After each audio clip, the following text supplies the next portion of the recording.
I've been talking about OEM for the last how many minutes now, Office of Emergency Management here in the city of Santa Monica. And now, I've also talked about the state-of-the-art place that they have here. And Paul is going to explain to us what areas are in this venue. Sure. This is our Emergency Operations Center. This is the point where all city resources are coordinated following an emergency in Santa Monica. This is where our police, our fire, our public works crews, and our city leaders gather to make good decisions on priorities, on how to help the community, help the businesses, help the residents, help the visitors in town.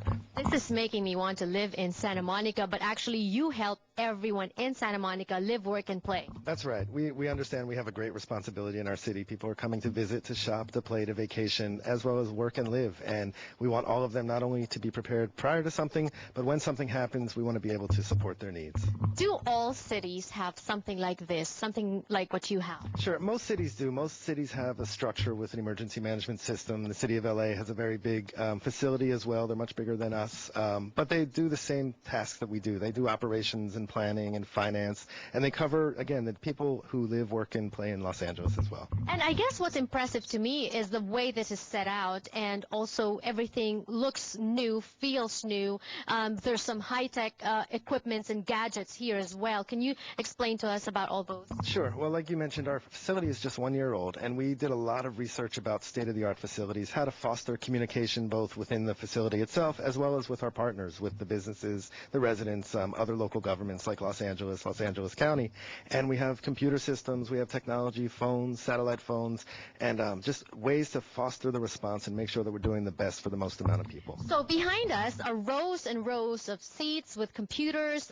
What are those? I'm guessing for people to answer calls. Some of it is answering calls. Most of it is coordinating resources within the city itself. So as I mentioned, every department is represented in this room, and they're all trained. We train year-round about how to make good decisions, how to help the most amount of people. We have an operations section, which are really the guys doing the work out in the field. We have a planning section, which are giving us direction. We have a management section, which is in charge, telling us what are the city's priorities. We have logistics. They're really the getters, the ones that are gathering our resources. And then we have finance, as important, the ones that are paying for these resources. On the wall behind us are big TVs, also a big computer screen. What are those for? Those are for having real-time situational awareness. We can plug into whether it's the internet or the TV, what's happening outside of our windows right here, and a computer system to help gather and disseminate that information. Again, to make sure it's all about having good information and making good decisions based on that information. Now, Paul, for people that are watching, and we're broadcast all over Southern California, even in Hawaii where the show is syndicated, if they're watching and they're thinking, oh, this is in Santa Monica, what does it do for me? What will it do for me? Why is talking about this and talking about emergency preparedness so important? Well, it's important. I mean, one of the tenets of emergency management is all disasters are local. So whatever happens here, what happens in Hawaii or other parts of the region, we can learn from it, and we can learn, to talk to our governments, to get trained, to get prepared. And most cities do have a similar structure, if not as a robust facility. They do have people working in the same structure as we do. If we have an event like a major earthquake in Los Angeles, we're working with LA City, LA County, communicating and making good decisions with our resources. What about the different areas here, aside from this, that coordinates with the people, with the public? Any other areas, I guess, coordinating with the media?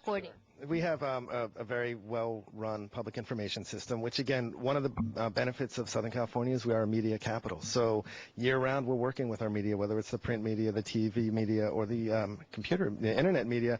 We have a tremendous opportunity to reach a lot of people in a very quick amount of time, whether it's Twitter or Facebook or sending out email alerts, things like that. The best you can do to help yourself after a disaster is be informed, and that's what our public information department does. And when we talk about disasters, calamities, emergencies, what are the threats? Not just here in California, I guess, not just here in Santa Monica, rather, but in California in general, or in the U.S.? Sure. Well, the threats vary region by region. For Santa Monica and for Southern California as a whole, earthquakes are our number one threat. We know we live in earthquake country. You've all heard it's not a matter of if, but when, and that's really true. The steps you take to prepare for an earthquake are the same as you would for any emergency. We want to get prepared. We want to have a kit. get a plan and be informed. Other events that we prepare for, unfortunately, in this day and age, terrorism is a major concern. A high-profile location such as Santa Monica or Los Angeles is always a potential target, as well as we have a lot of large-scale events, the Los Angeles Marathon, Glow Festival, the Oscars, things like this where it attracts a large number of people, and we just always want to be ready. You know, when you just talked about it, you're just mentioning it casually. I was getting scared already, and but it's not.